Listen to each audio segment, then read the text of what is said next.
Hello, Nigeria. This is Social Media Scoop. And you know what time it is? It is time for the latest gist happening across the Nigeria social streets. Grab your tea, grab your coffee, because I am giving you premium gist. Regina Daniels is making bold statements on her IG story. And Sheikh Gumi, the Islamic cleric, is once again saying that bandits are on a revenge mission. All this and more we will be unpacking, discussing on Social Media Scoop. So stay with me. Let's navigate this gist one by one. Let's go.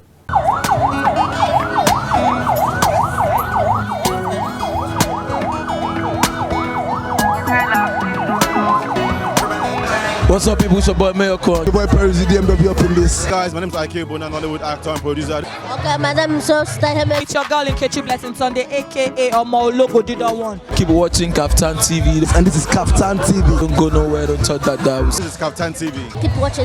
Keep it locked. I would say so. Opa. Keep watching Kaftan TV. Don't touch that dime.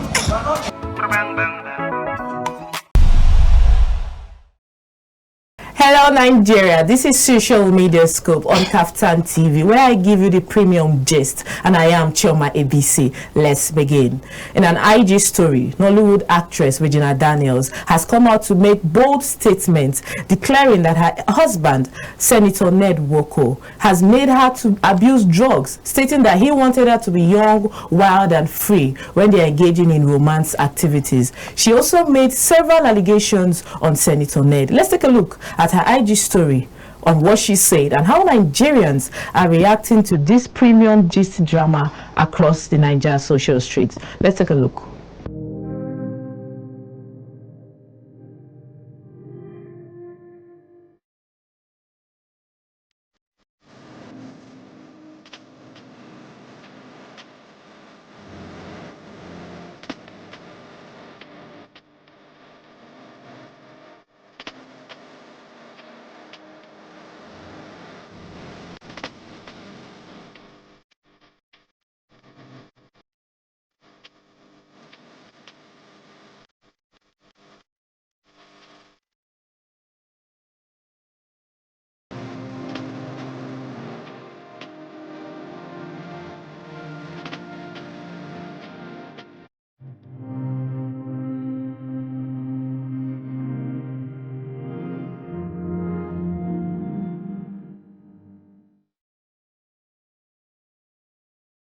Our first reaction on Instagram with the handle JuneJenny247 commented, "I will never stop blaming your long throat mama. She used you as a poverty elevation project. She even lied that you were already 20 years then. A lot of people called me jealous because I called you a gold digger then. Ned is a pedophile and your mom pushed you into this suffering. I'm only happy that you have realized you deserve better." Another reaction on Instagram, the handle with name Stanley K. Wonsu said, "You got married to Ned, fine, but why is your brother and family coming to stay in your husband's house? Can't you have boundaries? For a full-grown man to leave his house and come into another man's house, I see that as a useless character. Because if your brother had been very resourceful in life, he would probably be married. He would probably be married and have family of his own, away from his siblings. Maybe safe he would be outside the country now with his family. But no, he's at Ned's house fighting another man. That's sign of weakness. I have with me a young lady, Salome AKINTAYO. She is a media personality and a journalist. It's an honor and a privilege having you here with me. Thank you so much. It's an honor to be here. You look beautiful as always. Thank you. You look beautiful to yourself. So now, this Regina story, whether you like it or not, so far you're on social media, is following you, is on your timeline, is on your FYP. I know you know all the details from the alleged domestic violence. She accused her husband, Senator Ned Nwoko, of beating her. Her brother, Sammy, shared some footages. Her sister has also spoken up. Then they're also claiming that Ned is trying to intimidate them. The brother was charged with cyberbullying and theft and all that. He's remanded in prison. She has also come out to also make bold statements stating that she was never legally married to Ned, that it was just a traditional marriage, and she was 17 years old, and that she fell in love with him. The mother too has come out to say a lot of things. We've seen the trend, we've seen so many things. But what is shocking me now is that Regina has come out to say on her Instagram story that she does drugs, and so what? And the husband is also saying that he wants her to go to rehab, and that is why he's insisting that she must come back to him. I had to speak to a lawyer friend of mine, and I asked my friend, can a spouse force another spouse to go into rehabilitation when the person has not given his or her consent? And my lawyer friend told me that that's not possible. For rehab or any treatment to go on, the person must be fully accept it and decide to go for it. I want to know generally, what are your thoughts on what's happening in Ned Woko's family at the alleged domestic violence and the alleged drug abuse? Let me hear your views, please. Well, I'll start by saying this is a clear case of money and position. Okay. And you see, money and position shape violence and conflict in a different way. Like, it gives it a different approach, a manner and view. Okay. Especially in Nigeria. Yes. We live in a country where when the rich are fighting, you just know that there's a limit to what you can say. But even at that, we don't know how it's going to span out. We don't know how the whole judgment, everything is going to span out. We don't know how she's going to bounce back from it, or the husband, or we don't know what exactly is going to be the end of it all. But I mean, I would start by saying, coming out to say that, to admit that she does drug, is a very wrong move. But she said, sorry to cut you short, she said that her husband allegedly, she said it, that her husband makes her to take drugs, that in his words, he likes her to be wild and free, that he likes her when she takes drugs, she's wild and free and romantic. But you know, she said, the fact that she already admitted that she does drugs, discredit is going to make it difficult for people to believe what she says, and it's going to make it difficult for people to believe what she has said in the past, and it's also going to make it difficult for her to come out and say anything reasonable, or let me say, should I say reasonable, because now Ned is also dragging her family down the line in terms of the drugs and all. Like, he's also dragging them along, saying that they are the ones that they are enabling her, giving her drugs. Exactly, saying the brother's girlfriend or something is part of people that he also called an actress, Uche Montana. He called several actresses too, but then let's just leave that one out of it. But I'm just going to say that the fact that she admitted that she gave that admission that she does drugs is going to make the case difficult on her own part. But also from the part of Ned, the fact that he also admitted that he slaps her. Yes, there's a voice note out there right now, where Ned is speaking to her elder brother, and he said that he slapped her twice, and he's admitting that even in the UK or anywhere in the world, he will admit that he slaps his wife if she does something wrong. That is allegedly. So who will slap the man if he does something wrong? I mean, the fact that he agrees to the fact that he slaps her, that means that just tells us that he beats her. Basically, because if you slap someone, then you can go as far as hitting the person. That does not look good for him to. But maybe he's claiming to say he's correcting her. She is wife for his daughter. I mean, he married her at a very young age, so she can as well pass as his daughter. I mean, so you can say that it is possible, like it is good. It's correcting his child, right?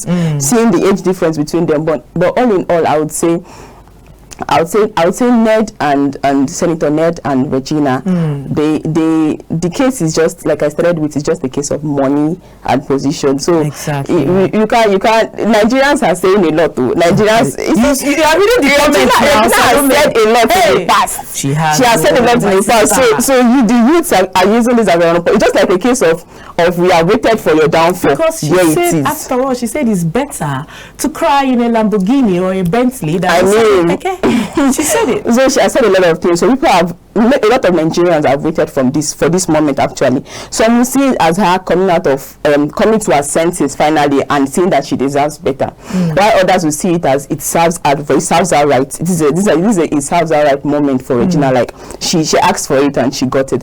But then all in all, domestic violence is not a thing that any woman should have to go through. Exactly, that's in the journey of their life. It's not something that any woman should have to go through. Irrespective of the gender, both male or female. Exactly. Nobody should be a victim of domestic violence. And the fact that Senator Ned is refusing to let her go is also not, it does not seem right. I mean, there's a lot to this story than they are putting out. Obviously, stories like this, there are always a lot to it, and nobody is going to come out and tell you what is actually going on. That's why it's difficult to actually meddle in cases like this. It's difficult to actually judge cases like this from afar, because there is always a limit to what they put out to the general public. They won't tell you the time they were paddy and everything was going so the question we should be asking ourselves is, why now? Why is she coming out all of a sudden to say these things about her marriage? That we should tell you that something is off, something must have happened behind the scene that they are not putting out for us to see yet, or they are not putting out for the general public to know of. So things like this, you just know that it is a one-sided story. No, I don't mean one-sided now from one person. I'm saying one-sided, that they are not putting out the full details as to what we should know. So we're just reacting based on what we have seen and heard so far. So we can't really know the in-depth of what is going on. So there's still a deeper insight. If there is a judge or something that can, maybe a lawyer or something that can dig deeper into the case, there is still more to it than we are being fed. And I feel Regina is a very young lady. I think she should step back from social media at this point and try to retrace her steps, rebrand herself, and come out a better person from this. But I also believe that marriage is not by force. If a young lady said she's done, exactly, it should take off that limit or that stitch that he has put on her that is not letting her go. In the past, we've seen his ex-wife, the Moroccan lady, when she tried to leave, he allegedly put out a statement where he called her a prostitute and said she did a BBL behind his back. All of a sudden, the lady came back and apologized. So I've read so many narratives about his. I don't know how that is true, how true that is, but we've seen so many narratives of how things transpires between him and his wife. But I believe he's a matured man, he's a gentleman, he's a senator of the Federal Republic of Nigeria, and I believe he should put his house in order. Exactly. And also, just like you said, Regina needs to take a step back. As a young lady that she's taking lots of wrong moves at this point, putting out lots of things on social media that can implicate her. Exactly. So she should take a step back and actually just re-strategize. There's still a lot of job. She has a long journey ahead. There's still a lot of things that she can do with herself. So she should look for a way to go past this whole saga, this whole family marriage saga and whatnot. Take a pause, take time to reflect and see how she can come back from it and do better for herself. Thank you for that, Salome. Thank you for that wonderful analysis. Moving on, Islamic cleric Sheikh Gumi Ahmed, in a now viral interview, has stated that bandits are avengers and are willing to take peace deals with the government, unlike the IPOB. And he says the government should negotiate with terrorists. Let's take a look at this viral video that is all over X, and we'll take reactions of Nigerians on this. If you know their psychology, they are on a revenge mission. Everybody knows the herdsmen, especially the Fulani herdsmen. They don't just attack people. We have been living with them for centuries. They don't attack people without any cause. So what I think government needs to do is to really bring them up together in a unison and in a holistic form, so that there is peace. And they are ready for that, because if you call them for peace, they come. It's unlike the others, like IPOB. IPOB, the government has been trying to dialogue with them. They still refuse. They are still behind creating a separate state. They're secessionists. Besides being terrorists, they're secessionists. Our first reaction on X with the handle Felix stated, bandits aren't avengers. They are bloodthirsty terrorists, slaughtering innocents, kidnapping kids, displacing millions. Gumi's excuses shield killers, not victims. Nigeria needs iron-fisted action now, not coddling. If the federal government won't crush them, let the United States crush them. Another commenter on X, Clever Chris, stated, bandits are on a revenge mission and the media reports it like gospel. Nigeria is the only place where madness gets airtime and logic gets censored. What a nation. Then the popular Daniel Rega tweeted and said, if Gumi was from the southeast, government would overlook such statement that defends bandits.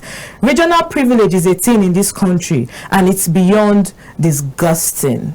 Salome, you've seen the video now. In a viral interview, they were asking him, are you really saying that repentant Boko Haram should be brought into the army? And they were trying to air his view, and he said that these bandits are avengers, that they've killed their parents, they've also hurt them in some kind of way, so they are willing to sit down with the government for peace talks and negotiation. And you now ask yourself, in this country, do we now reward bad behavior violence with excellence? We now reward excellence, violence with excellence. It's disheartening to see such a thing in this country. What's your thoughts? I mean, I like this trend a lot because it shows me that Nigerians are funny, the leaders are funny, everybody in the country, we are funny. We are just, you see, Nigerians like to catch cruise with everything. Even when we are drowning, we are going down the drain, we will find a way to make it funny, make it lively, and make it cruise and vibes. We are following people. But I would say someone for, I don't know, is a religious leader. Is an Islamic cleric, Sheikh Gumi. A religious leader. Yes. For a religious leader to come out and say something like that. I like that word you use, Avengers. They are now Avengers. You know the movie Avengers now. They are now taking, all of them. I mean, to what end? We're now taking laws into our hands, right? Is that what you're advising? Are they encouraging the youth to take laws into their hands? Because that's what that video is passing across. If they come out on the mission to avenge, to revenge, to take laws into their hands for the sake of what has happened to them in the past, for the sake of the families that they have lost in the past, how long are we going to keep on with that? Because the people that they are revenging or they are taking vengeance on would also wake up to, their families will also come up to take vengeance, and the vengeance cycle will keep going on. It will become a violence cycle. Everybody wants to take revenge, everybody wants to take violence. At what point do we learn to stop? That's a way of encouraging. It's just disastrous, because everybody now they're just encouraging a way of saying, you're just giving us a way out of saying we should take laws into our hands. And the leaders are not helping. They're not helping at all, because imagine our leader coming out to debunk the fact that there is actually something going on. I mean, they're taking it from the fact that, okay, we should not call it Christian genocide because everybody is being hit. Is that what a leader should come out and say? Is that the way out? They are being threatened. We as a country are being threatened by a foreign country. They plan to invade and like rescue us from what we are going through. And the best thing you can come up with as a leader is to say, there is no Christian genocide. It is not a religious battle. I mean, instead of you to come out and put solutions or say you have it under control, talk about the things that you've put in place, measures that you've put in place, the plans that you have to end it all, and also state the fact. I mean, the issue we are facing in this country goes beyond this killing. There are lots of like deep-rooted issues that should be checked, that should be looked into. But you as a leader, the best thing you can do in all of it is to come out and debunk. I mean, all of these things just tells us that we need help. I mean, we actually need help. I've said it on this table, and I'm still repeating it. No matter what it is framed at, no matter how it is rephrased, killings are happening in this country. A lot more than killings. Or like a Christian, or a traditionalist, or a Satanist, or a pagan. The Nigerians are being killed. A lot and it has to stop. Let us stop the conversation of who is being killed. Exactly. We should not tag it down. I feel like the main problem, the main reactions that why it is going viral now is because the issue has now boiled down to who is being killed. I feel like that's why there's an intervention after all. Like, Christians are being killed is becoming rampant nowadays. That's why it is now tagged as Christian genocide. But if we look at the situation of the country very well, critically, more deeply, if we have a deep insight into the situation of this country, we just know that what we are going through goes beyond killing of Christians. It goes beyond killing of Muslims. It goes beyond killing generally. There are lots of issues that needs to be looked into. In fact, we need intervention. We need that intervention. We need it, honestly. And now you say speaking on intervention, in Kano, a protest is ongoing against the invasion as declared by President Donald Trump to eliminate Islamic terrorists in Nigeria. Let's take a look at how Nigerians are reacting to this protest happening in Kano. On X, our first reaction to this with the handle Tama said, and guess what? There was no police to harass these protesters. Same police that stopped EndSARS memorial protest, allow these ones to walk free. They should tell you, that should tell you one thing. Another handler on X, Oviepe One, tweeted, why are they protesting? So do this mean that they are in support of the killings going on in the country? Meanwhile, Trump said extremists, that's terrorists. You know, from what I can diffuse from the declaration is that, from President Donald Trump's declaration, is that there is a cancer in Nigeria that needs to be uprooted out. Some school of thoughts are calling for the support of US, providing us with technology and helping us to combat this insurgency and terrorism. I don't know if they are not really told what's really going on, or they don't see what's going on. You didn't protest to end supposed bad governance. You didn't protest during EBISI. You didn't protest during Free Nnamdi Kano protest, and even those people that came out to protest, even when they wanted to do the memorial of the EBISI, we had the police there and the military trying to stop them and all that. But now you're protesting for a declaration that wants to fight or stop the killings of Nigerians. What are your thoughts on this? I mean, that video, that protest alone, coming from them, still stating that they are no terrorists. Coming from the north, stating that they are no terrorists, or they should not kill terrorists, or whatever it is that they are protesting against. I read somewhere that they say these bandits are their brothers, their uncles, so they do not want that alone should tell us the stance of Sheikh Gumi in all of this. Because if he could come out to say they are on a vengeance mission, and now the support, the alleged brothers are also coming out to protest that they are their brothers, they should not kill them, that tells us that a lot is going on in this country that goes beyond. In fact, like you said, the US should do more investigation as to what needs to be fixed, because it goes beyond the Christian genocide that they want to step in for. Because how would a lot of things be going on like this, and the best you think you could come up with is to protest against the killing of terrorists, that they are your brothers? That tells us that they will division. Your brothers when they attack you.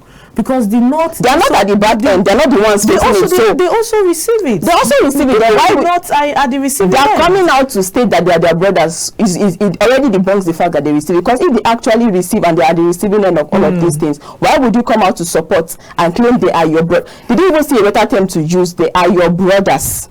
Literally, that shows that there is a division in this country already.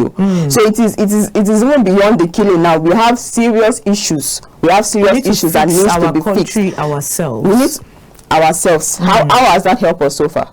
How far have we gone with that? Fixing it ourselves. If our leader could come out and make such a bold statement, how has that? How has fixing it ourselves help us so far? Honestly, there is conversations with Salome. Let's take a short break. When we return, we will be taking our heartbeat story. We'll be right back.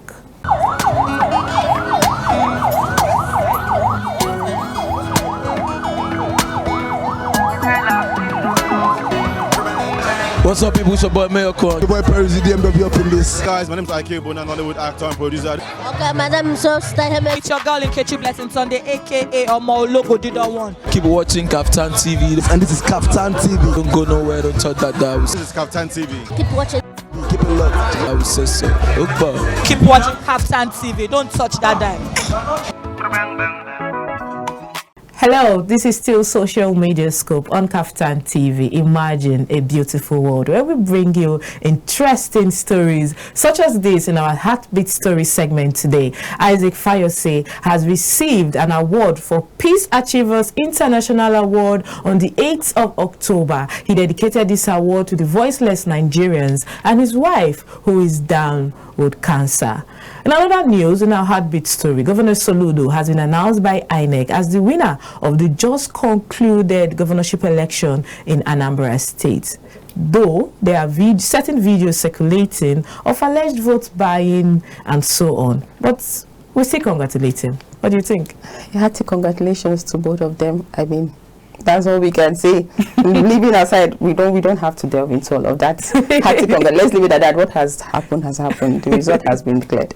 So congratulations to Isaac Fayose, and congratulations to Governor Soludo coming back again as the governor of Anambra State. So Salome, it's been wonderful having you here. The conversations were sweet, interesting. Thank you so much. Thank you so much for your wonderful analysis. And you look beautiful with your radiant smile. Thank you so much for having me. It was a really nice time on today's program. Thank you for being here. Thank you to my production team. But I might add, the reactions and comments of our guests and the reactions we get online is solely their opinion and not influenced by Social Media Scope or Kaftan TV. It's been a pleasure having this gist with you. So come back again. Let's repeat this gist as I unpack the trendiest gist across Nigeria's social street. It's been a pleasure. Ciao.